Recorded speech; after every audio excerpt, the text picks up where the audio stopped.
Olá, estudante de Anatomia Humana. Seja muito bem-vindo a mais uma aula aqui no canal Anatomia Cura. Eu sou o professor Gustavo Cura e na videoaula de hoje vamos estudar a anatomia do sistema linfático. Primeiramente, ao observarmos essas figuras, conseguimos identificar no sistema linfático uma vasta rede de vasos linfáticos que circulam pelo corpo humano. Então, nessa representação, nessa figura, identificamos vários vasos que estão descritos aqui na cor verde, e estes vasos que observamos ao longo de todo o corpo são vasos linfáticos. Então, no sistema linfático, nós temos uma vasta rede de vasos linfáticos circulando pelo corpo humano. Na figura ao lado, estamos observando o tórax, onde identificamos, preso aos vasos da base do coração, um órgão linfático que denominamos de timo, e aqui embaixo estamos observando a representação de um outro órgão linfático que denominamos de baço. Portanto, o sistema linfático é formado por uma vasta rede de vasos e também por órgãos e tecidos linfáticos. Todos estes serão trabalhados na sequência da aula. Como comentei, o sistema linfático apresenta uma rede complexa de vasos. Além de vasos linfáticos, encontramos órgãos e tecidos linfáticos. E também podemos afirmar que o sistema linfático é um importante componente do sistema imunológico. Eu costumo comentar com os alunos que o sistema linfático ele é um misto de sistema circulatório com o sistema imunológico. Nós vamos ver na sequência que há uma parte do sistema linfático que está relacionada com a circulação da linfa e há uma parte do sistema linfático que está relacionado com o nosso sistema imunológico. Então, ele é um misto de sistema circulatório com o sistema imunológico. Em relação às funções exercidas pelo sistema linfático. Então, o sistema linfático ele é responsável por drenar o excesso de líquido intersticial. Líquido intersticial. O que vem a ser o líquido intersticial? Veja bem, entre as células existe um espaço que chamamos de espaço intersticial ou espaço intracelular. E nesse espaço intersticial encontra-se um líquido chamado de líquido intersticial.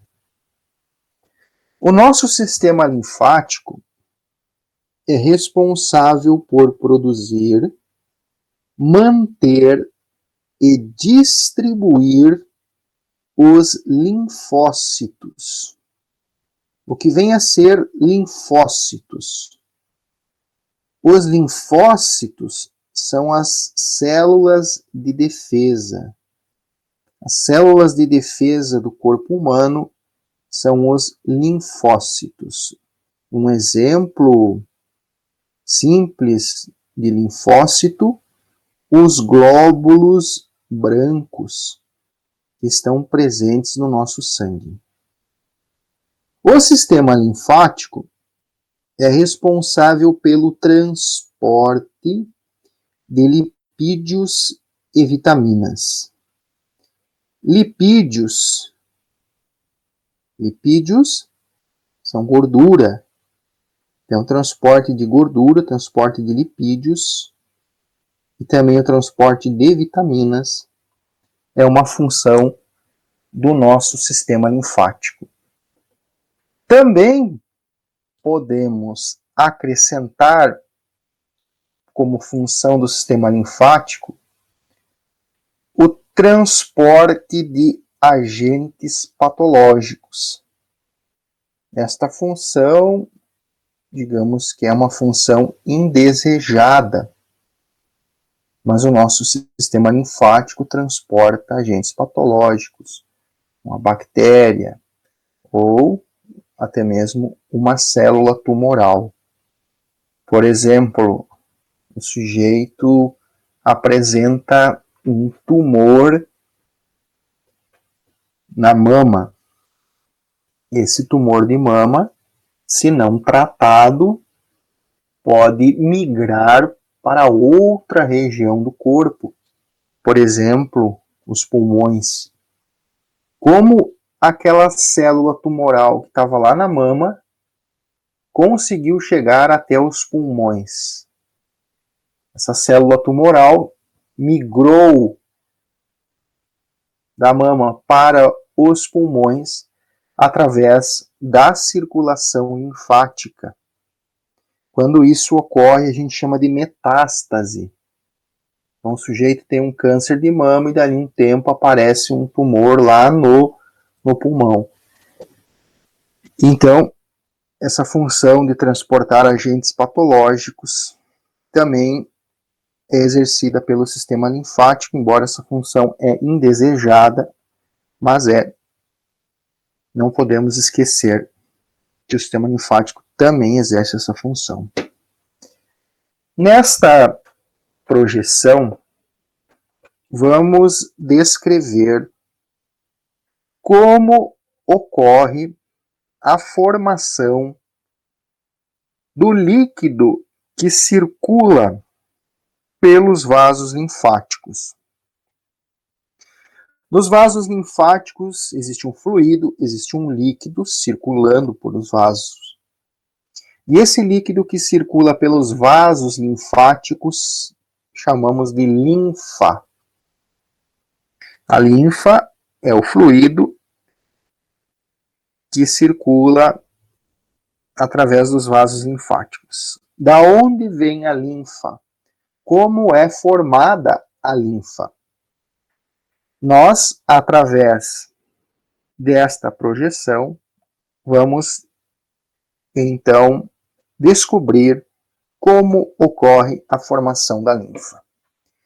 Estamos visualizando nesse ponto uma artéria e nesse outro ponto uma veia.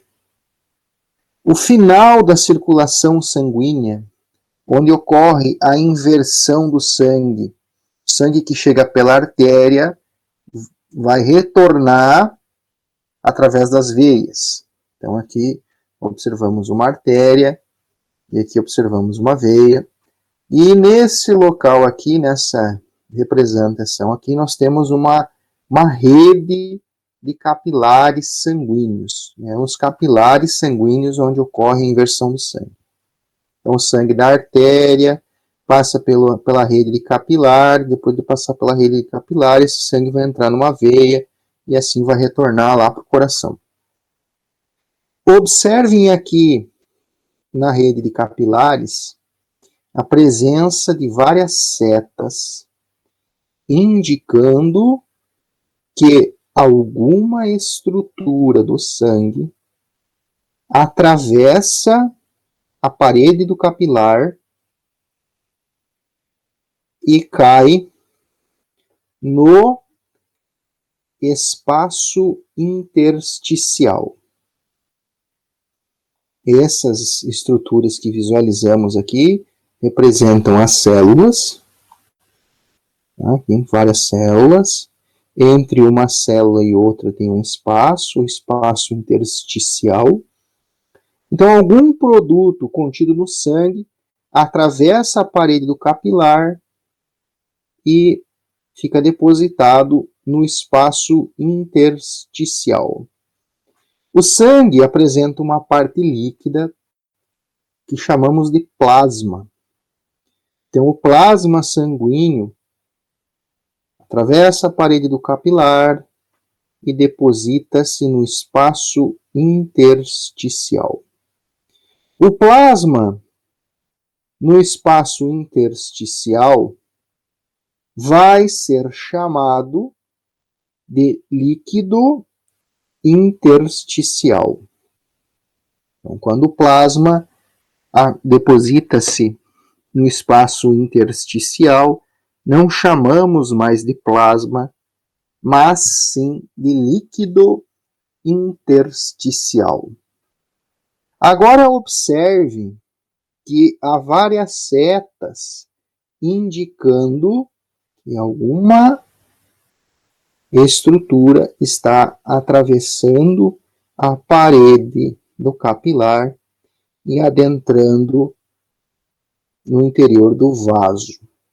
O que atravessa a parede do capilar e adentra no interior do vaso linfático?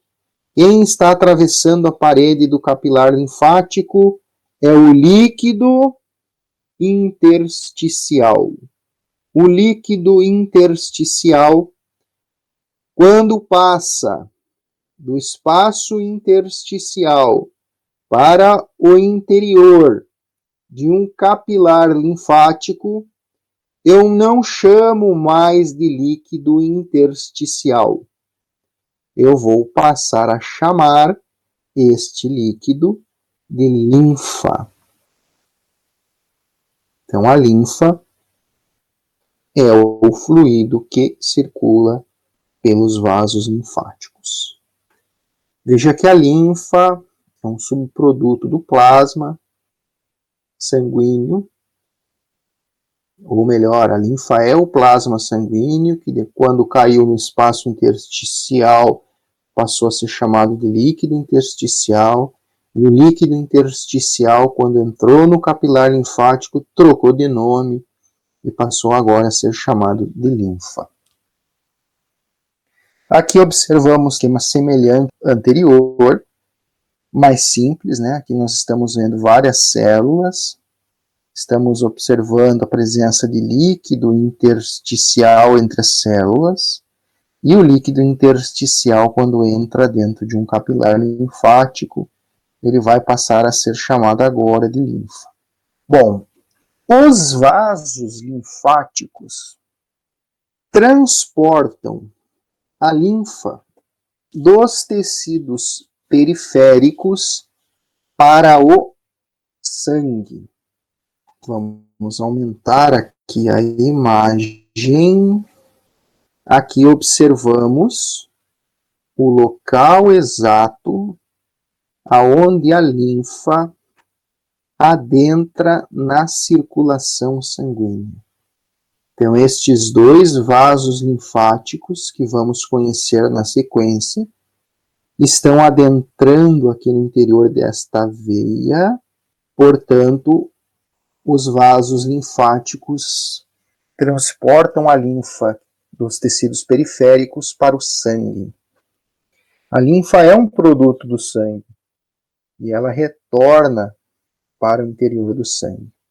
As principais funções do sistema vascular linfático é drenar a linfa, e além de drenar a linfa, o sistema vascular linfático faz o transporte de substâncias contidas na linfa para o interior da circulação sanguínea. Lá nos primeiros slides foi mostrado que a linfa transporta lipídios e vitaminas. Os vasos linfáticos de menor calibre são os capilares linfáticos. Os capilares linfáticos drenam para os pré-coletores. Os pré-coletores drenam para os coletores drenam para os troncos linfáticos, e os troncos linfáticos drenam para os ductos linfáticos. Então, aqui nós estamos observando uma sequência do menor para o maior. O menor vaso linfático são os capilares e os maiores vasos linfáticos são os ductos linfáticos. Bom, vamos conhecer os troncos e ductos linfáticos. Os troncos e ductos linfáticos são os vasos linfáticos visíveis a olho nu. Portanto, os troncos e ductos linfáticos receberam uma denominação, receberam um nome específico.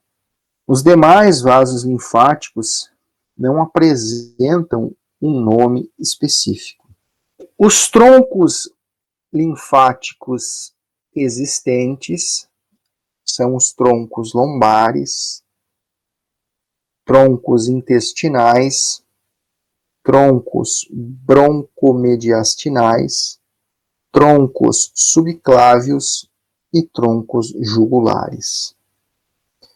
Observe que o nome dos troncos linfáticos está indicando a sua localização. Portanto, nesta figura, nós conseguimos verificar que os troncos lombares estão localizados na região lombar, bem como os troncos intestinais estão drenando a linfa dos intestinos. Os troncos broncomediastinais estão na região do mediastino. Convém lembrar que o mediastino é aquele espaço entre os pulmões. Os troncos broncomediastinais drenam a linfa dos pulmões. Os troncos subclávios são chamados de subclávios porque estão nas adjacências da artéria e da veia subclávia. Os troncos jugulares são chamados de jugulares, pois estão nas adjacências das veias jugulares. Então, o nome dos troncos linfáticos está indicando a sua localização. Os principais vasos linfáticos são os ductos linfáticos. Principais em que sentido? Principais porque são os maiores vasos linfáticos. Então, o corpo apresenta um vaso linfático chamado de ducto torácico e apresentamos também um ducto linfático direito. Então, dois ductos linfáticos, o torácico e o linfático direito. Vamos ver na sequência da aula que o principal vaso linfático é o ducto torácico. Na sequência da aula você vai entender o porquê que o ducto torácico é o principal vaso linfático. Vamos observar agora, nesta figura, a localização do ducto torácico. Então, seguindo aqui o apontador laser, o ducto torácico vai iniciar no abdômen, nessa estrutura aqui, chamada de cisterna do quilo. Na sequência, observamos o ducto torácico apresentando um trajeto ascendente, ou seja, está subindo, sempre posicionado em frente ao corpo das vértebras. E aqui no lado esquerdo, o ducto torácico está adentrando. No lado direito, observamos também o ducto linfático direito. O ducto torácico, como comentei, é o principal vaso linfático. Ele é o principal vaso linfático porque ele recebe a linfa da maioria das regiões do corpo. Na sequência, eu vou mostrar uma figura mostrando que a linfa da maior parte do corpo drena para o ducto torácico. Como comentei, o ducto torácico ele inicia em uma expansão que chamamos de cisterna do quilo. Então, o início do ducto torácico ocorre na cisterna do quilo. A cisterna do quilo é uma expansão, uma dilatação, ou se preferir, um reservatório do quilo, porque a linfa do intestino delgado recebe o nome de quilo. Daí que vem o nome cisterna do quilo. A cisterna do quilo está localizada no abdômen. Observe o músculo diafragma. E a cisterna do quilo posiciona-se inferiormente ao músculo diafragma. Mais ou menos na altura da segunda vértebra lombar. Ou, se preferir, posso afirmar que a cisterna do quilo encontra-se posteriormente à artéria aorta, nas proximidades dos vasos renais. Isso é uma constatação que fiz nos cadáveres. A cisterna do quilo localiza-se atrás da aorta, nas proximidades dos vasos renais. Como comentei, o ducto torácico tem um trajeto ascendente, localizando-se anteriormente ao corpo das vértebras. E aqui observamos o ducto torácico adentrando na junção de duas veias. Vamos aumentar a imagem.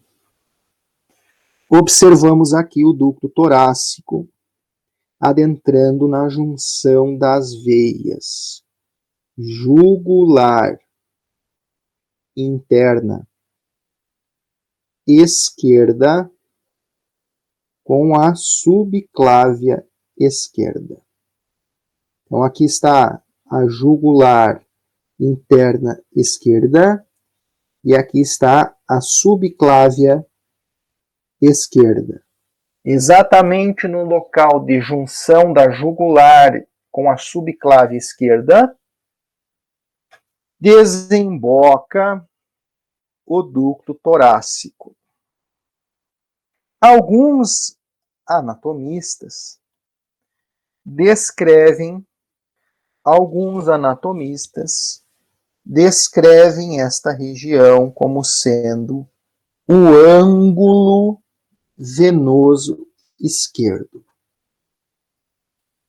Ângulo venoso esquerdo é a junção da jugular interna esquerda com a subclávia. Local onde o ducto torácico descarrega a linfa no sangue. O ducto linfático direito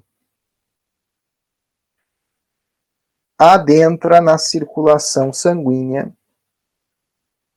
através do ângulo venoso direito. O ângulo venoso direito pode ser descrito como sendo a junção das veias jugular interna direita com a subclávia direita.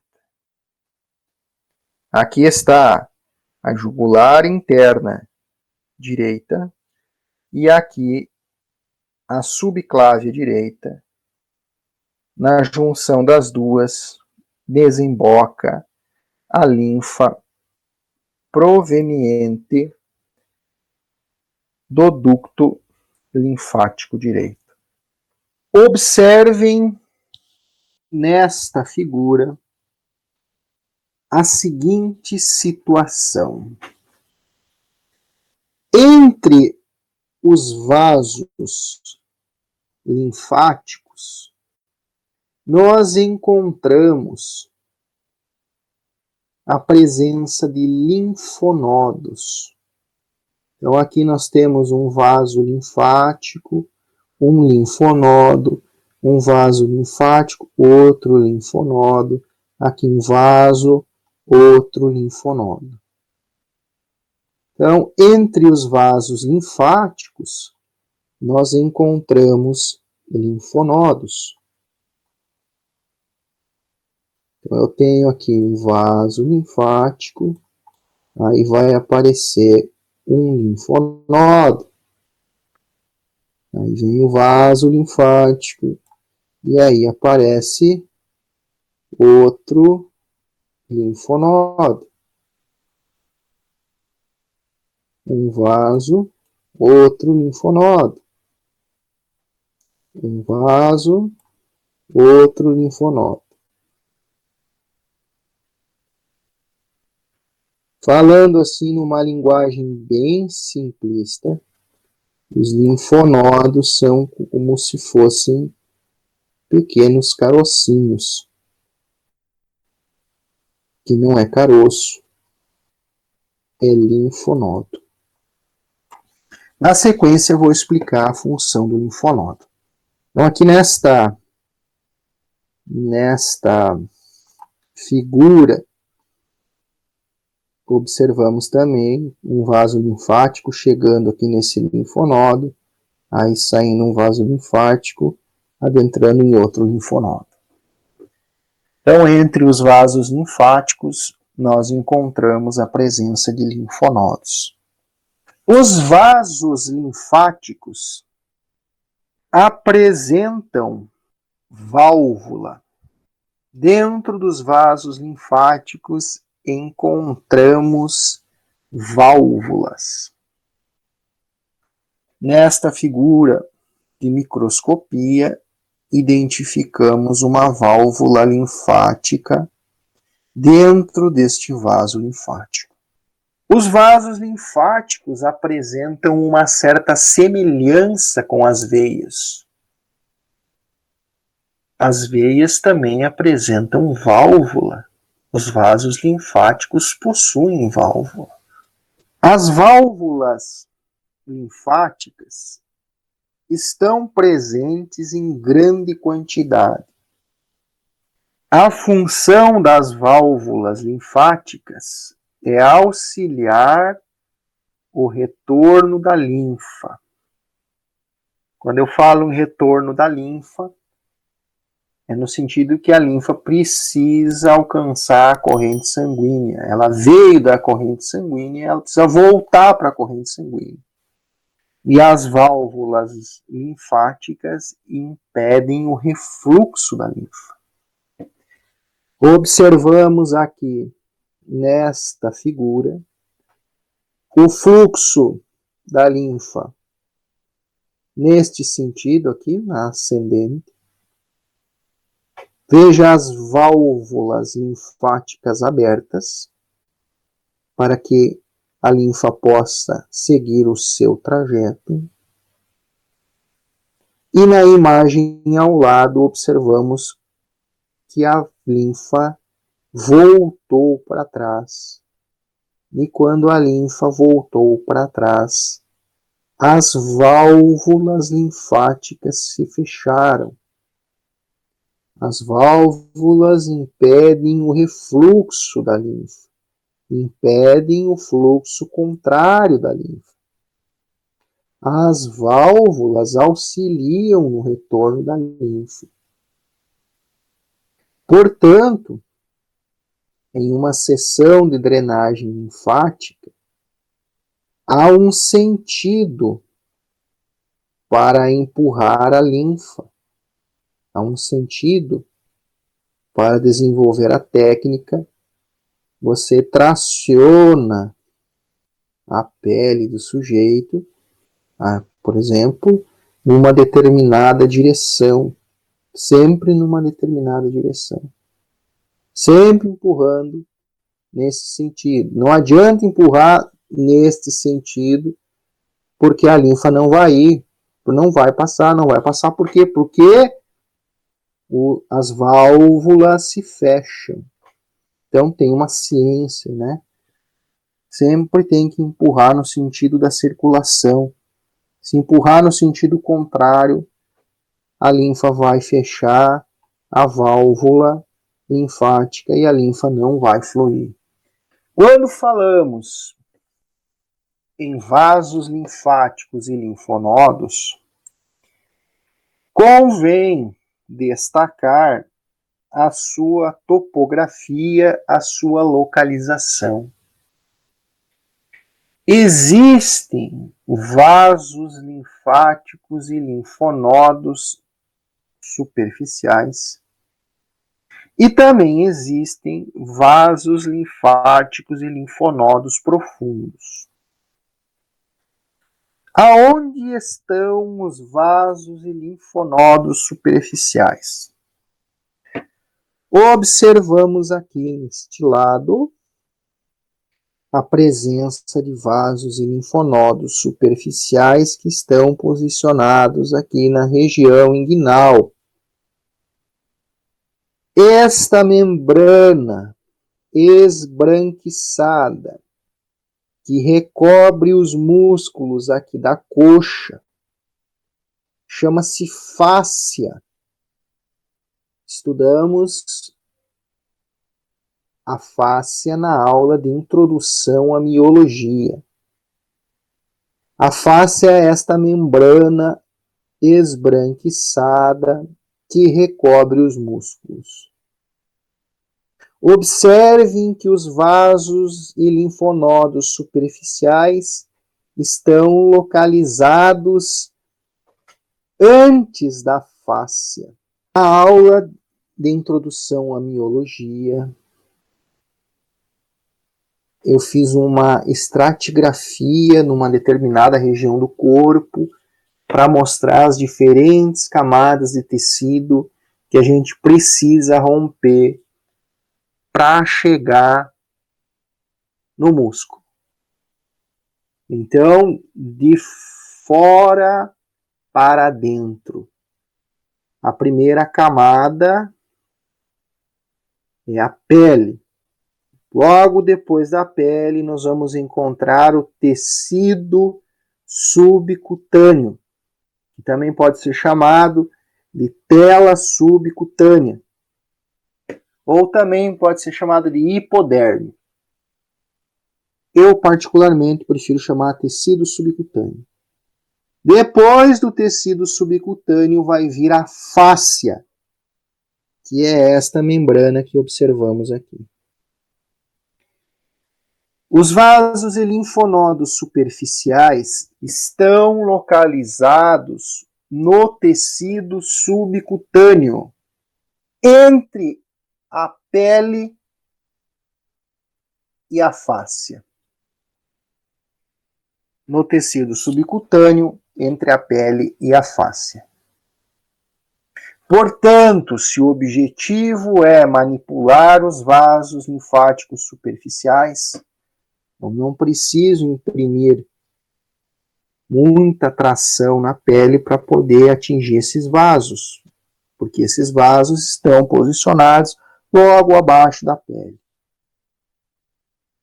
Agora vamos falar dos vasos e linfonodos profundos. Estamos observando aqui na figura a presença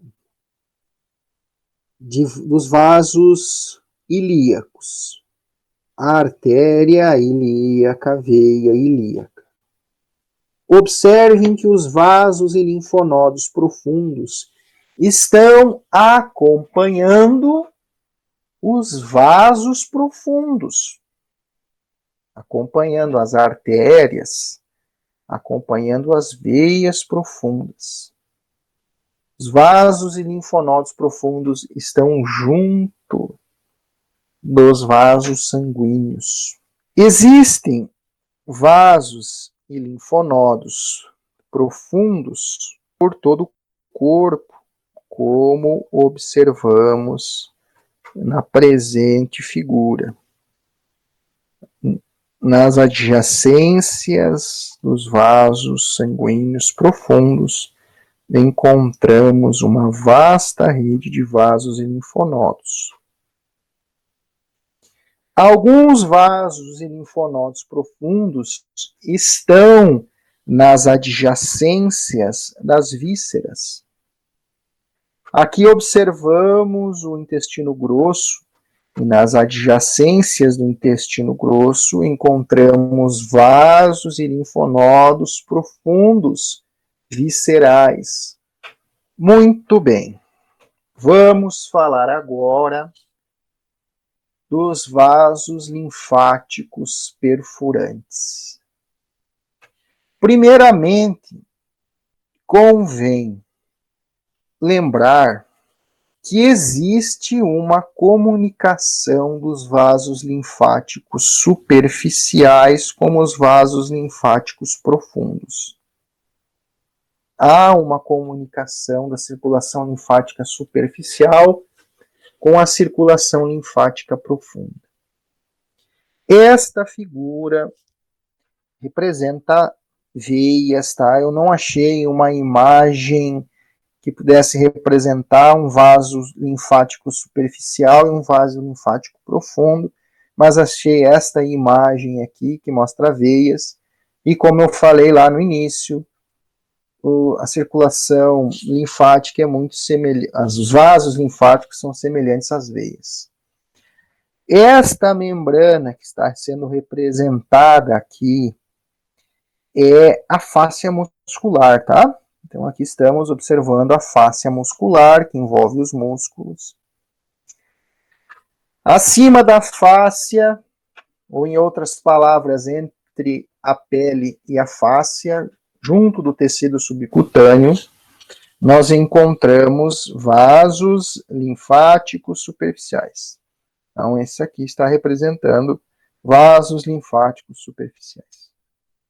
E lá embaixo, na profundidade, nós estamos observando um vaso linfático profundo. Notem que existe um vaso linfático fazendo a comunicação de um vaso linfático superficial com um vaso linfático profundo. Os vasos linfáticos perfurantes comunicam os vasos linfáticos superficiais com os vasos linfáticos profundos. Então, o que observamos aqui é um vaso linfático perfurante fazendo a comunicação de um vaso linfático superficial com um vaso linfático profundo. Por que perfurante? Porque esse vaso linfático perfurante necessita perfurar a fáscia muscular. Lactíferos. Lactíferos são os vasos linfáticos do intestino delgado. Observamos aqui na figura o intestino delgado e também a presença de vasos linfáticos do intestino delgado. Os vasos linfáticos do intestino delgado recebem o nome de lactíferos. Por que denominaram os vasos linfáticos do intestino delgado de lactíferos. Simples. A linfa do intestino delgado é rica em lipídios, é rica em gordura. Os lipídios absorvidos pelo intestino delgado caem na circulação linfática. Portanto, a linfa do intestino delgado é rica em gordura, em lipídios. Isso proporciona à linfa do intestino delgado uma coloração leitosa. A linfa do intestino delgado tem uma coloração leitosa. Aí o nome lactíferos. No leite tem lactose. Então a linfa do intestino delgado, que é rica em lipídios, tem uma coloração leitosa.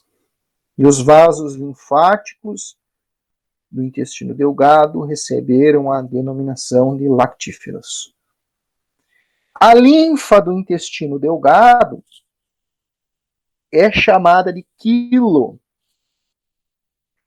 A linfa do intestino delgado, que tem uma coloração leitosa, recebe o nome de quilo.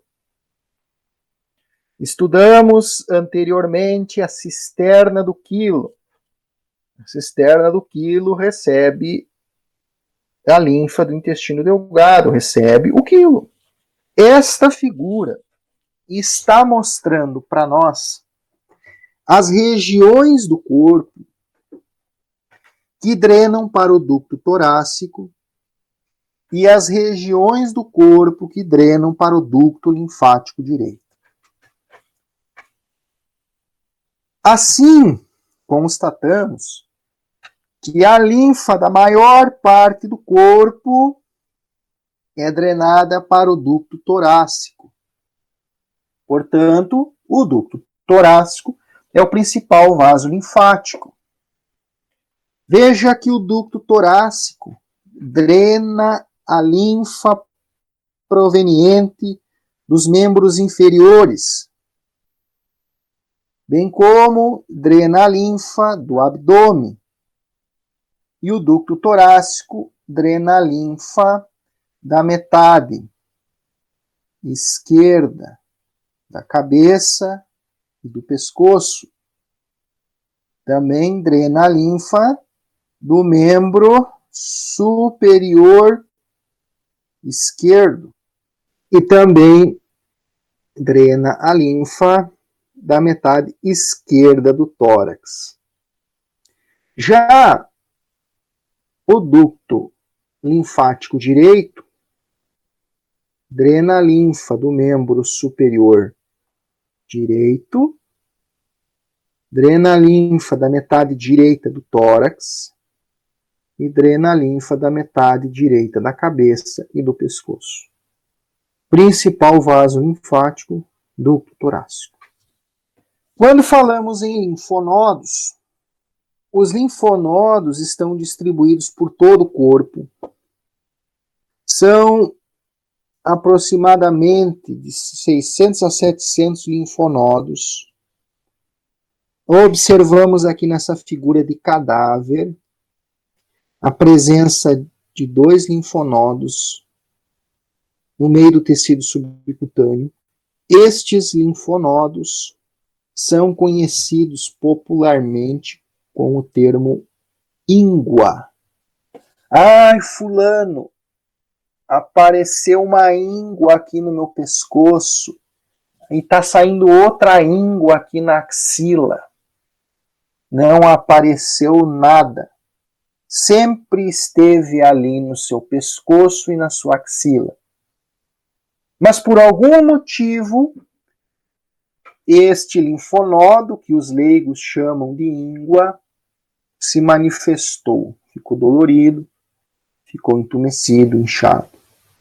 Os linfonodos funcionam como um filtro, retendo produtos da degradação do metabolismo, retendo corpos estranhos e combatendo agentes patológicos. Então, aquele linfonodo que você percebeu lá no seu pescoço e o outro que você percebeu na sua axila, sempre estiveram ali. Mas por algum motivo, provavelmente eles começaram a combater um agente patológico e assim ficaram inchados, entumecidos, doloridos. Assim você descobriu que existe um linfonodo no pescoço, existe um linfonodo na axila. Quando um linfonodo está entumecido, é sinal que ele está combatendo um agente patológico que passou pela circulação linfática e ficou retido no linfonodo. Por exemplo, você está com uma inflamação em um dente. Está inflamado o dente, tem bactéria ali no dente. Aquelas bactérias desceram pela circulação linfática e alcançaram um linfonodo lá no seu pescoço. Esse linfonodo começou a combater esse agente patológico, o linfonodo ficou inchado, entumecido e dolorido. Aí você descobriu que existe uma íngua, como dizem os populares, um linfonodo. O sujeito tem um tumor no estômago e as células tumorais que estão no estômago viajaram pela circulação linfática e alcançaram os linfonodos intestinais.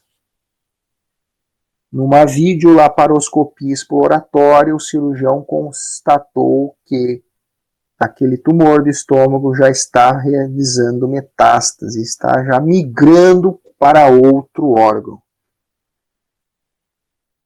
E os linfonodos tentam combater esses agentes patológicos.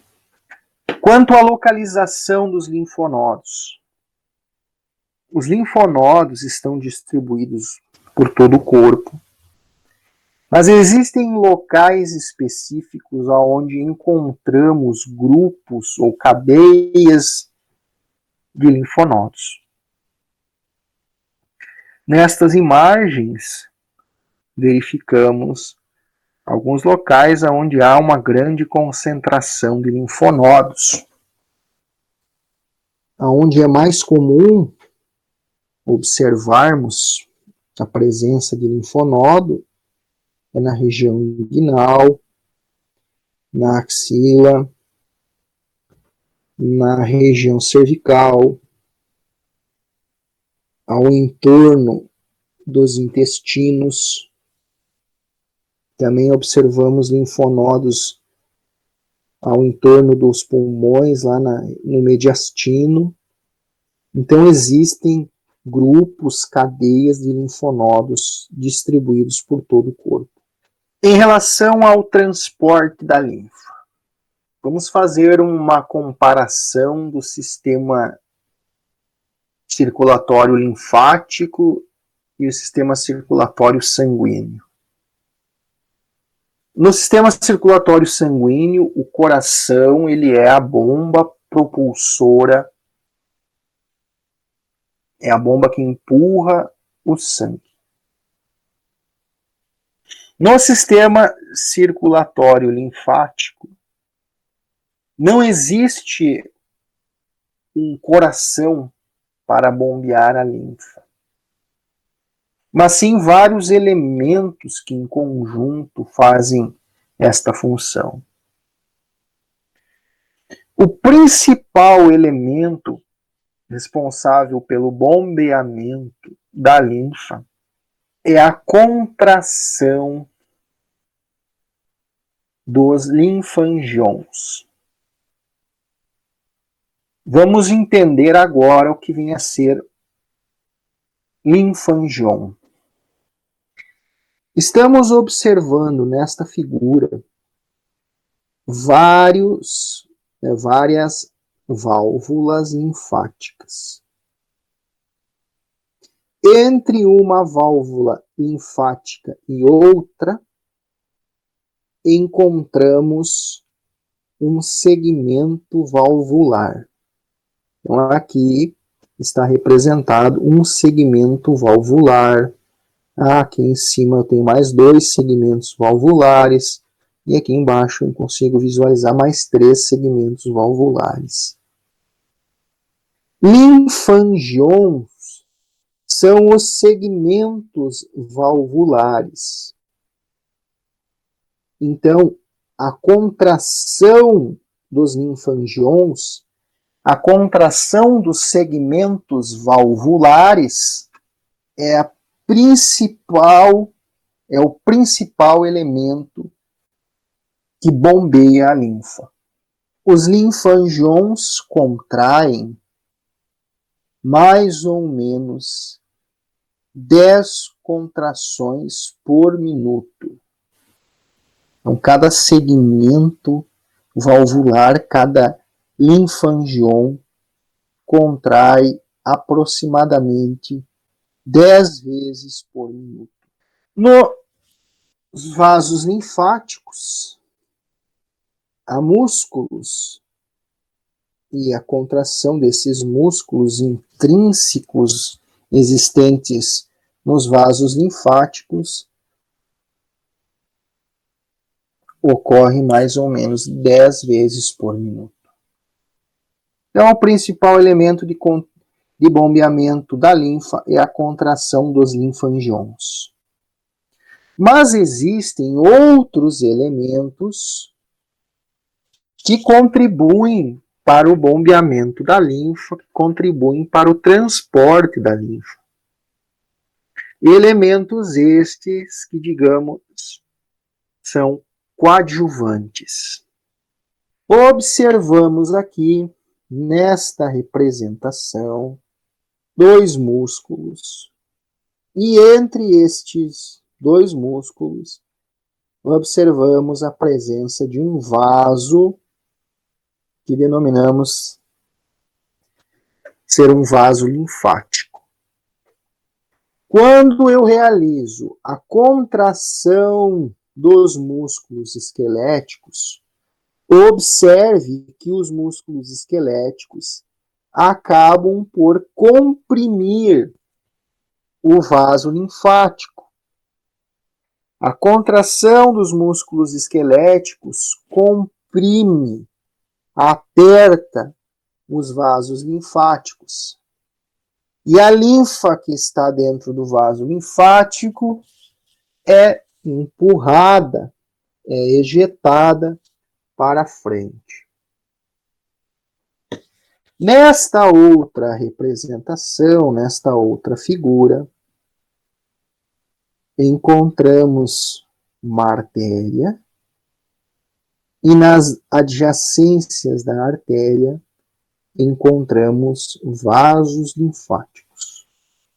Toda vez que o coração realiza uma sístole, que o coração bombeia o sangue em direção das artérias, o sangue que passa dentro da artéria está numa pressão muito elevada. A pressão está tão alta que acaba expandindo a artéria. Durante a sístole, a pressão sanguínea está tão alta que o sangue exerce uma pressão de dentro para fora, e essa pressão de dentro para fora expande o vaso, expande a artéria, e essa expansão da artéria acaba por comprimir os vasos linfáticos que estão na sua adjacência, e essa compressão dos vasos linfáticos que estão na adjacência da artéria acaba empurrando a linfa para frente. Então, toda vez que uma artéria pulsa, toda vez que uma artéria se expande no momento da sístole,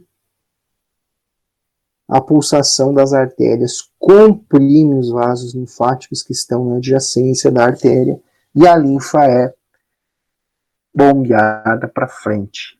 A linfa é ejetada para frente. Vimos anteriormente que o principal vaso linfático é o ducto torácico. Aqui está o ducto torácico transitando pelo tórax. Toda vez que realizamos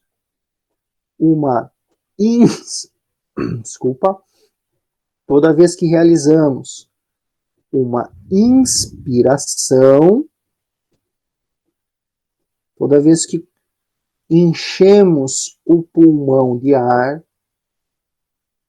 a pressão dentro do tórax se eleva.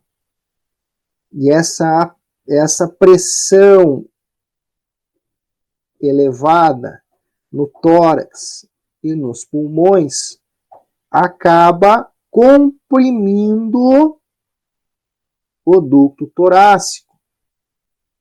E essa compressão no ducto torácico impulsiona a linfa para frente.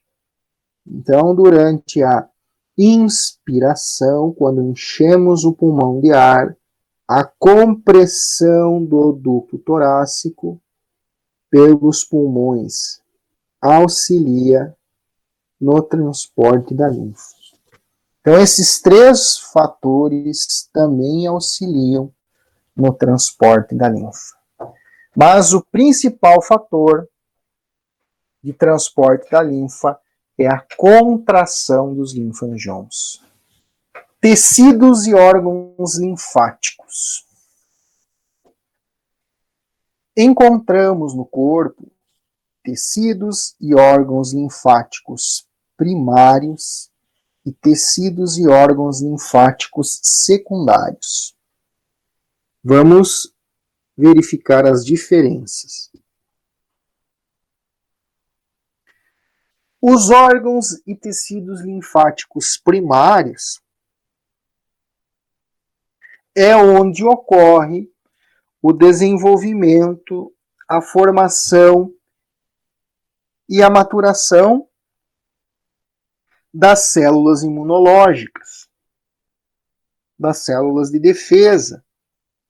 São órgãos e tecidos linfáticos primários, a medula óssea vermelha,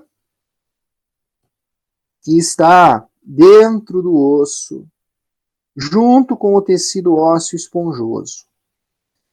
Aqui observamos os pontos do corpo, os locais do corpo, aonde encontramos a medula óssea vermelha. É a medula óssea vermelha que produz os glóbulos brancos, que produz as células de defesa que estão contidas lá no sangue. O timo, localizado, preso aos vasos da base do coração. Aqui está o coração, visualizamos aqui os vasos da base. Preso aos vasos da base do coração, encontramos o timo. O timo é um órgão linfático primário. O timo é responsável pela produção de células de defesa. Este timo aqui está bem desenvolvido, grandão, é o timo de uma criança. Ao lado estamos observando um timo que sofreu um processo de involução. Timo que está atrofiando e adquirindo tecido adiposo. Este timo é um timo de um adulto. Na criança, o timo é grande, porque o sistema imunológico da criança ainda não está bem formado, então o timo está grande, está trabalhando bastante. No adulto, que o sistema imunológico está mais desenvolvido, o timo começa a perder função e assim diminui de tamanho. Órgãos e tecidos linfáticos secundários. São os locais nos quais as respostas imunes ocorrem. Fazem parte dos órgãos e tecidos linfáticos secundários, o baço, os linfonodos, as tonsilas, há tecido linfático associado às mucosas e há tecido linfático associado à pele. Mas os principais tecidos e órgãos linfáticos secundários são o baço, os linfonodos e as tonsilas. Vamos observar agora a localização do baço. Aqui está o baço nas proximidades do estômago e do pâncreas. Aqui está o pâncreas, a região da cabeça, o corpo e aqui a cauda do pâncreas. Quase tocando na cauda do pâncreas, encontramos o baço lá no lado esquerdo do abdômen. Esta figura é uma figura de corte sagital mediano da cabeça, onde observamos a cavidade nasal, a cavidade oral. Observamos aqui a faringe. No teto da faringe há tecido linfático secundário.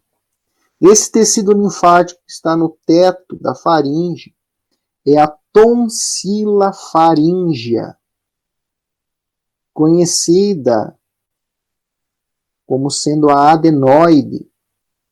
Quando esse tecido linfático aumenta de tamanho, o sujeito apresenta uma adenoide. Cresce tanto que acaba fechando aqui a passagem do ar. Aqui estamos observando, no finalzinho da cavidade oral, na transição da cavidade oral com a faringe, observamos a tonsila palatina, que é conhecida também com o nome de amígdala. Tonsila palatina é tecido linfático secundário.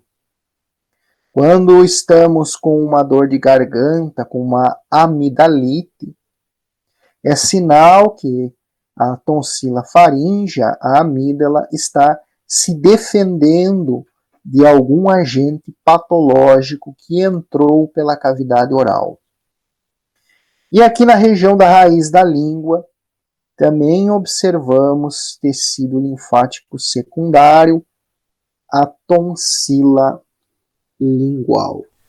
Muito bem, chegamos ao final de mais uma videoaula aqui no canal Anatomia Cura. Se você gostou do vídeo, deixe a sua curtida, inscreva-se no canal e até a próxima videoaula. Um forte abraço do professor Gustavo Cura.